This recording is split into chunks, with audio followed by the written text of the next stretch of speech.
I'm off camera. Hi guys. Hello. It's tricky with this new software. It's Christina, but you already know that because it's a chaotic intro to the podcast. We are joined today by Coach Sarah. So it's Danika and I and Sarah.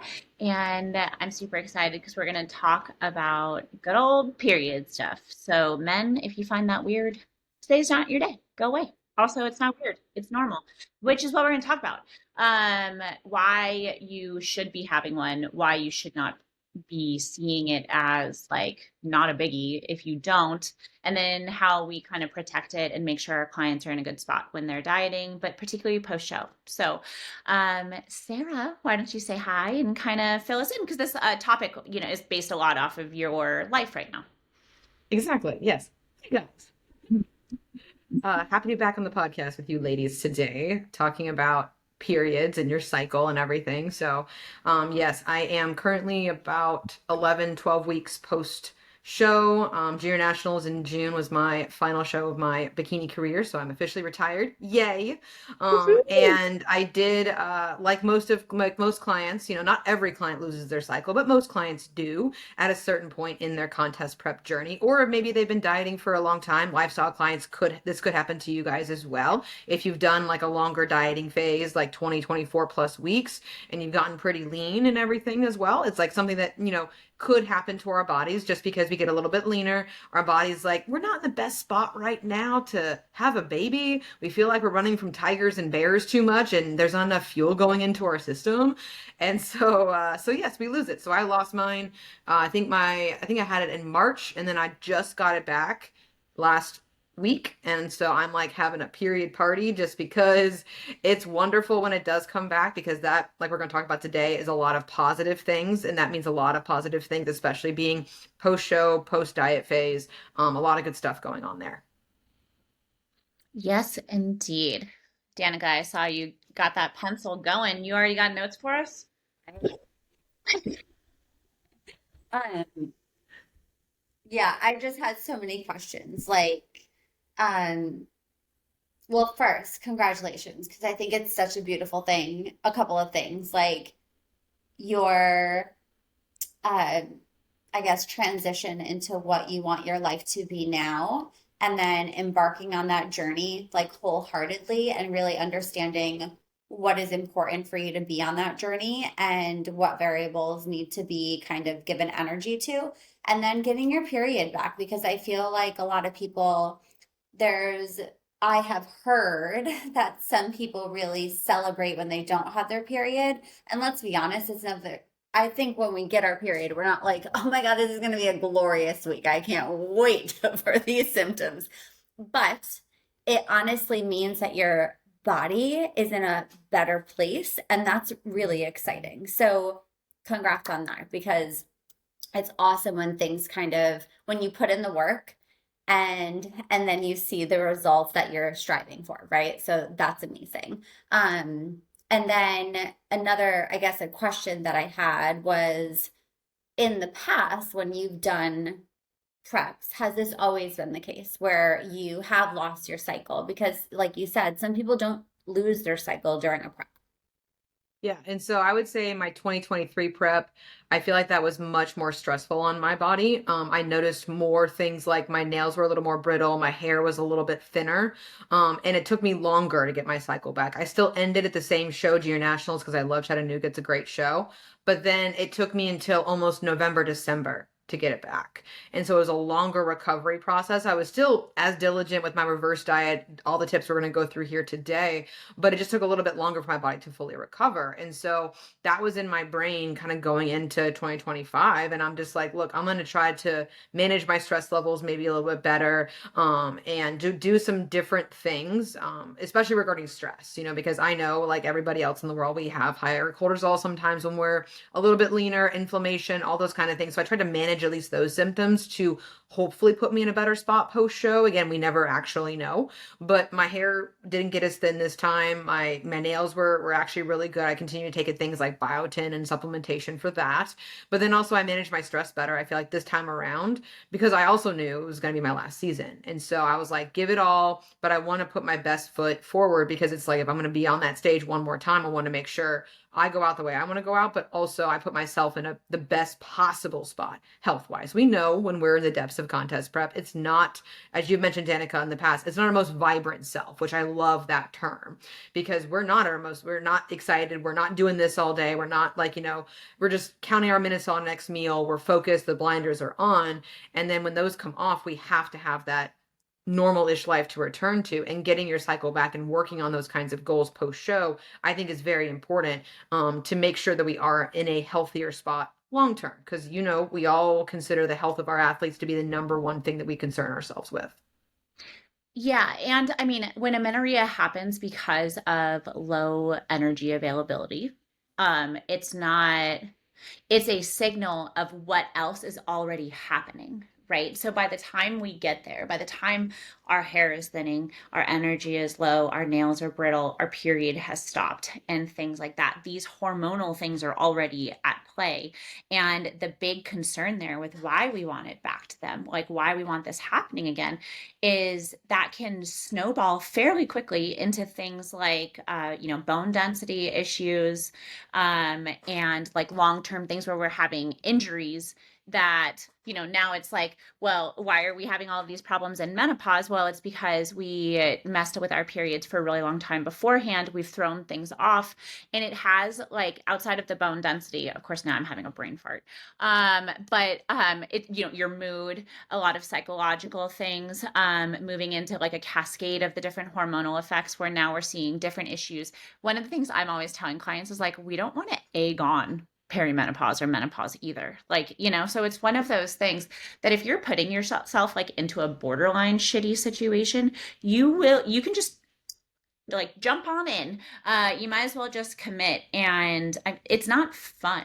Like, I feel like that time where you're getting it back, like one of the things I'll talk with clients a lot about is like anticipate the phantom periods and things where we're getting the symptoms. And at least for me, and Danika, you might have experienced this like after the girls, that like if my period went away, whether it was shows, I mean, that's the only time I've lost it once during a show prep. I didn't during my other ones. And then like with kids and stuff like that, obviously. But mine will get wonkier. Every time it's gone away and then come back, it's like it comes back pissed off. And it's different. Like, it's either heavier or longer or less consistent, or I never used to be somebody who struggled with like cramps and things like that. And after like Claire, and obviously that's different with pregnancy, but I think each time it comes and goes, it seems like it's a little bit different. And so having as much control over that, or monitoring it and really protecting it, as opposed to like celebrating that it's gone, is so important for making sure that when you're 60, you still feel and perform in a cool way. Yeah, I did have that. I think another thing you had mentioned, like the other, aside from like not having your cycle, which just isn't good, you're also the reason behind why you don't have your cycle is because those hormones are saying kind of F off, like, fuck you, we're not in balance at all, or in harmony or whatever, so that we can produce that.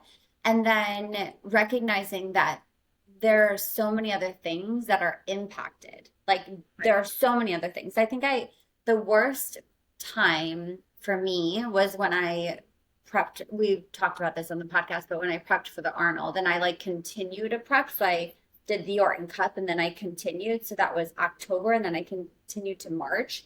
And then afterwards, I was just so depleted. And my husband wanted a baby. Like, I wanted a baby. I wanted a family.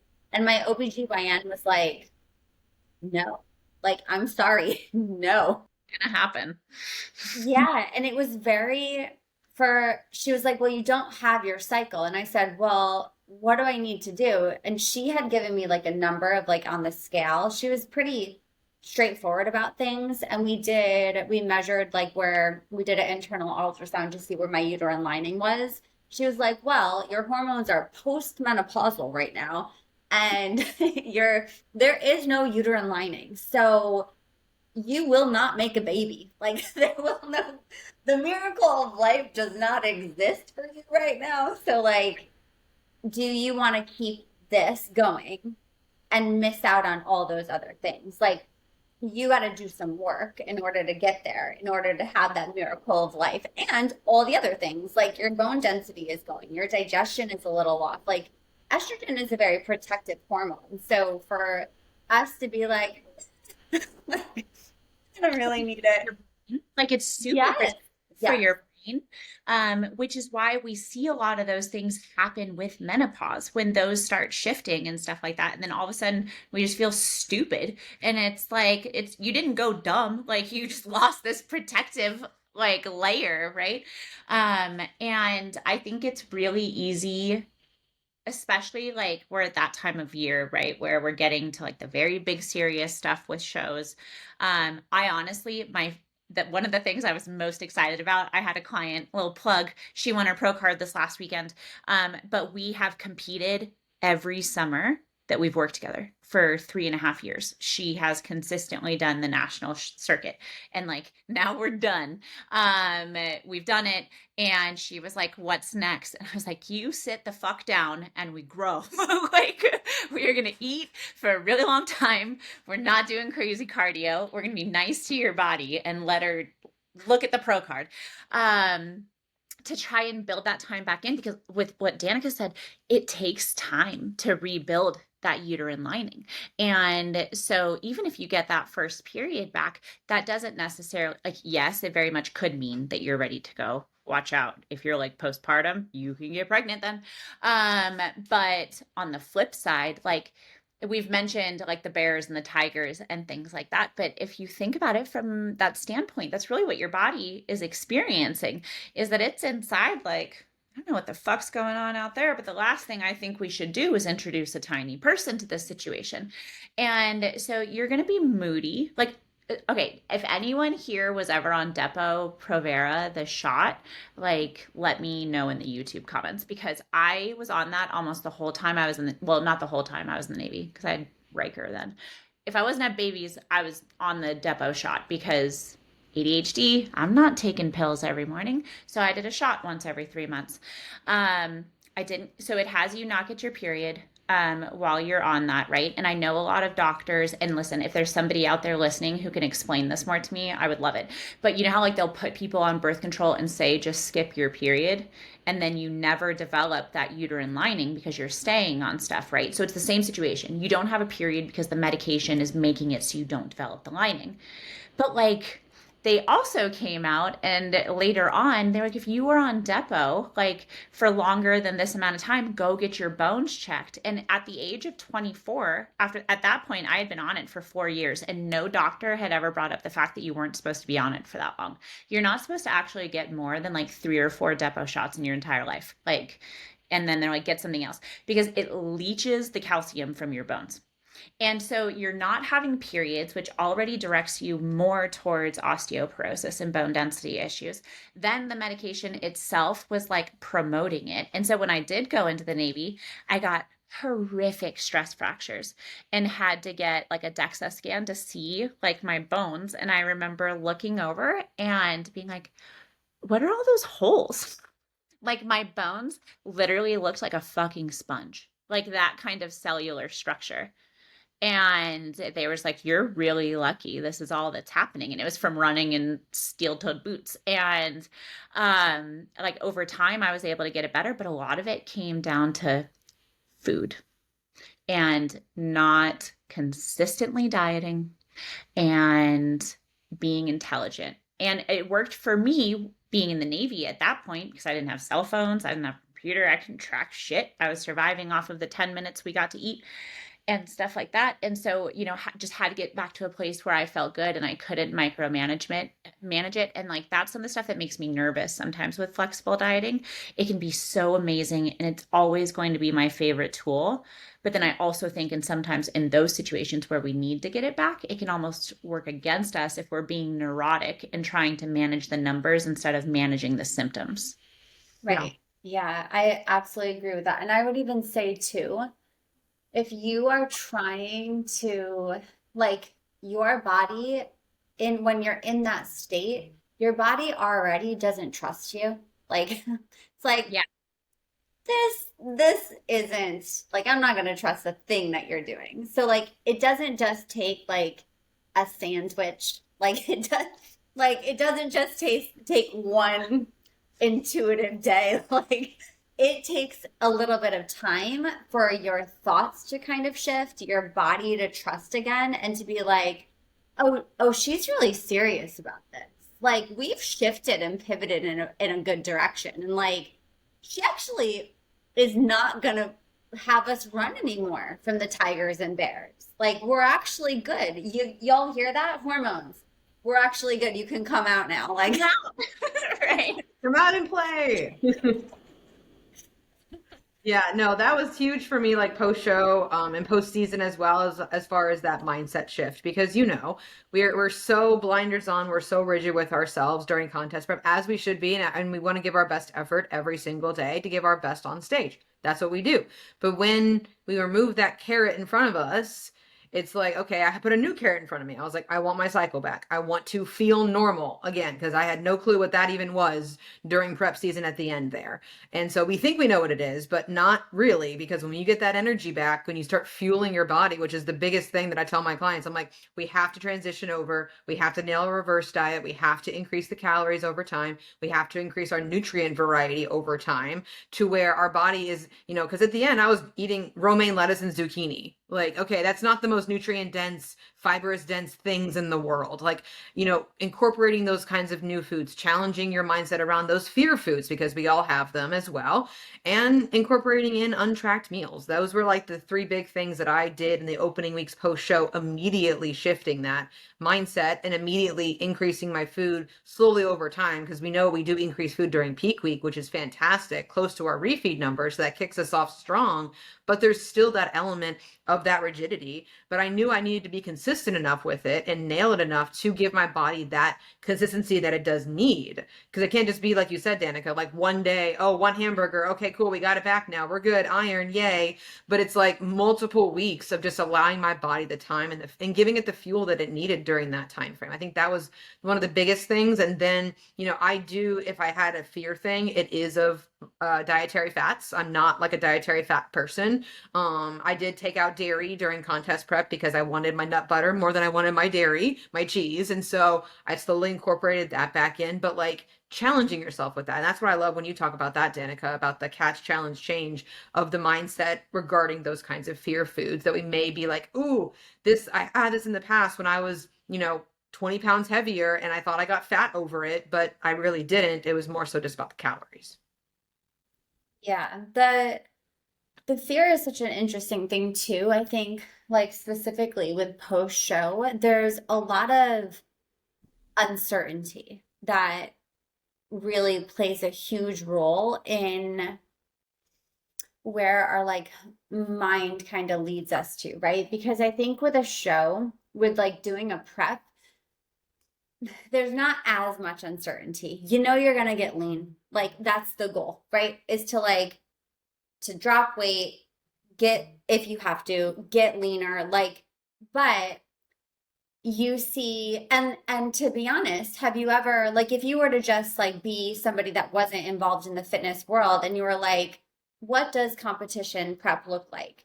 You would be able to figure that out. When you type in, what does a reverse diet look like? Or what does post show look like? It's a lot of different things. And you're like, am I going to get what person A got, B got, C got, D got? Like there's a lot of different things. And so that uncertainty is really scary for people. And I think so then you hold tight to like whatever fear kind of keeps you very much like in control or tightly, strictly there. But also that uncertainty and fear and like anxiousness doesn't align with the values that you actually are trying to uphold. And so there's this disconnect between like your behaviors and then your values that you're trying to go after, right? So like that's where like that, like making sure, okay, if these are my values though, the uncertainty can have a place for a mere moment, but then I need to kind of like let it go because it's actually holding me back. Like the fear is holding me back, the uncertainty is, but I understand it. Like you can it makes sense, right? Especially even with getting just a period back, right? for many people, maybe getting their period back might mean that they have to gain 7 pounds, right? Or like, and then for some, maybe it's 15 to 20 pounds. Like maybe it's a completely different level. And that can be pretty scary, especially when you're in the competition world. I'm not saying that this is for everybody, and some people do not have this, but for the majority, I would say I have experienced like there is that, oh my gosh, what is it going to look like for me though? Yeah,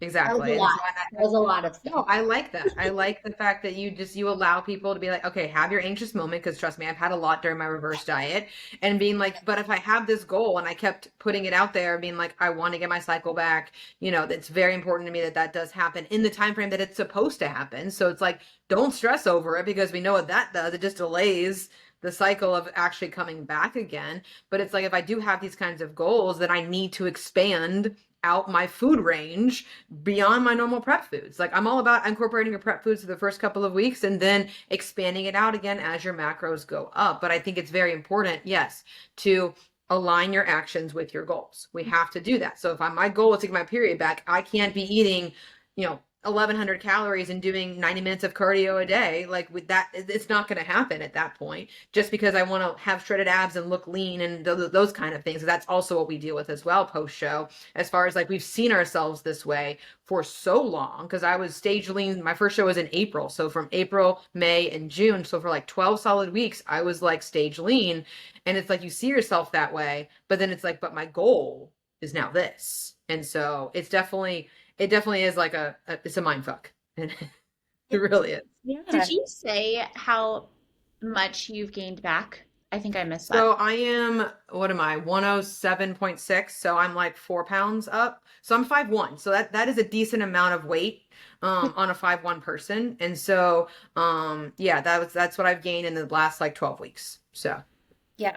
And how have you been steadily, because I mean, we've talked a lot about nutrition, but another component is to be able to decrease the amount of output that we're putting, right? That we're giving. So how have you been managing that with your food increase and then your cardio or expenditure?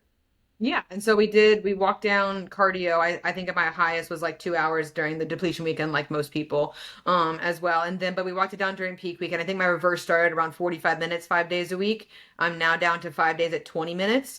I've replaced it mostly with just like steps, as far as like I walk my dog twice a day, but those are like outside sunshine, stress relieving walks that I like taking for my body, which I think is important as well, because it's like I'm still getting activity. I'm still getting 13,000 steps a day on a lifting day, which people think is, oh my gosh, it's a lot. But I also walk 2 miles a day with my dog. Like Yeah, that's mostly that. And right. so I like walking down the cardio to reduce that inflammatory response, to get you that energy back. So I'm not feeling like frigid before meals, or, that food focus that we all get as far as counting those kinds of minutes, but also focusing on like actual like normal life. And so that was important to me, to walk down that cardio to a manageable amount. Now we did move into this house like a month ago, and so the moving process kicked up my energy output, so I actually had to raise up food a little bit quicker than I probably would have. But just because I was packing and moving and doing this and doing that, we know that expends a lot of calories. And so my reverse was probably quicker than some of my clients would be. I'm already at like 2,100 calories per day with my 5 days at 20 minutes. And so I'm like, this is nice. I feel good on this. And I think it is finding that right mixture for you, like you said, Danika, that is going to lower that stress level from the cardio, increase the food. But I think it is a combination of a lot of those things. I love it. I think so unfortunately, all confession, this is Christina's fault. We have to cut today short because I'm hopping over to an Instagram live for the challenge. Um, Trying to cram everything we can into one week. Um, I want to dive into so much more like detail with this stuff, but I feel like I want people to pay attention to what you just said, which is it's been 12 weeks. Your calories are at 2,100 and she got her period back, right? I think a lot of the time, there's the difference between like the refeed or not refeed, reverse diets and recovery diets and things like that. Do you guys know anybody, any woman who was willing after a prep to immediately jump into a recovery diet? One person. Right, exactly. Right. So everyone we know. So recovery is like instead of you're drinking from a water fountain, you're drinking from a fire hose. It is instantly slamming somebody with way more calories. You anticipate you're probably going to see a faster response to it. And that's the goal, is that instead of reversing, we're going immediately back. So like that would have been like if Sarah right afterwards had immediately gone to 2100 calories. And that's one of the options, I think, depending on where you're at, right? Like Danika's situation, where if you go talk to your doctor and they're like, you're the equivalent of a 65-year-old woman, and if you want to get pregnant, here's what we got to do, then, it might be you might be a better candidate for like a situation like that. But I think no matter what, and I just had a conversation yesterday with somebody where they had to diet on 1200 calories they did the New Year New Start challenge, lost a ton of weight, had a ton of success, but she wound up at 1200 calories. She didn't do it over summer and then wanted to talk about a diet now for fall. And I was like, friend, because we were at like just shy of 1500 calories. And so I raised things immediately even higher and have her at like 1650. And I know this is scary. Even like that little bump. I know this is going to stress you out and you think everything's going to go wrong, but like give me 1 week. And so that's one thing that I would offer to a lot of people going through this kind of stuff. If you're working with a coach, first of all, if you're not working with a coach during a post-show reverse diet or recovery, girlfriend, stop it. Go get some help. Or like literally just a friend. If you can't get anyone else, have somebody who understand how this goes and send your check-ins to your friend or something, because you're going to want support through this. But try your best to compartmentalize 7 days at a time and get week to week and execute on your shit, add things on, pay attention to how you're feeling. Because really, Sarah's just now getting to the point where I'd be like, you're almost a normal human again.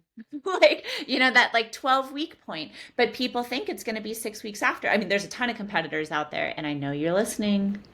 You cannot prep again after 12 weeks off of your diet. Like, no, we can't do that again. And so like, because we want to take care of you and we want you to be a badass old lady. And we have to support that kind of stuff. And especially if you're thinking like you want to get pregnant, I mean, that's a huge one with trying to rebuild the resiliency, because pregnancy is a huge deal to your body. And we have to, it sucks, but like you do have to balance in that situation your physique versus baby's health. And the thing is, if you do end up pregnant, because people have done that, right? There was that woman who found out she was pregnant. She was like 6 months into a prep. I forget. Celeste got pregnant. She was actually pregnant on stage. 1 week pregnant on stage. Oh, see, that's not too crazy, right? Mm-hmm. But there was like a woman who like prepped and then things were like weird. And then it turned out that she was like 5 months pregnant or something like, so like weird things can happen. But then like your body will make the baby the priority. And it will take from your bones and from your body to pull things to protect the baby. And so like, it's just one of those things where I feel like most people don't know it until they've watched it happen or they've done it themselves and then realize that was a stupid idea. But like, learn from people around you. Don't kick yourself in the face and say, it's not going to be me. I'll be fine. Like, because then if we're having difficulty with getting things done, then it's like, well, why did I do this to myself? And so I can't applaud you enough, Sarah, for prioritizing that and then being like, I closed that chapter. I loved that chapter. I'm ready for this one. I'm going to enjoy this book too. And then going into it and diving deep, because I think that's going to be super powerful for how like the next 12 weeks go. Yeah, no, I'm super hyped about it. I'm going to continue on. I'm probably going to stay at this calorie amount because, again, my training is awesome. My biofeedback. So check in with yourselves, ladies, about your biofeedback as well. Not just the calories, not just the cardio or even your mindset, but like how is your sleep, your hunger, your energy, digestion, your stress levels on a day-to-day basis. I would definitely support having a coach, obviously, in the first 4 to 8 weeks post-show until you get to start feeling better. But check in with yourself about those things, because those things are also impacted by hormonal health purposes as well. And our body needs that overall consistency there too. And so it's definitely hard. There were definitely days where I had an untracked meal, had a date night with my husband, woke up the next morning and I was just like, oh, I feel like I ruined everything. It's all gonna be gone. And I'm like, it's not gone. You're fine. And just get back on your normal stuff. You're doing what, again, you're aligning your actions towards your goals. And it's like, if your goals are feel normal, we've got to do normal things. We got to challenge ourselves to do normal things like that too. So Love it. I love that. We should definitely do more on this and dive deeper. Yeah, we'll do Yes. another one very soon. We'll have to schedule it. We'll just record it next week is what we should do. So it's nice and fresh.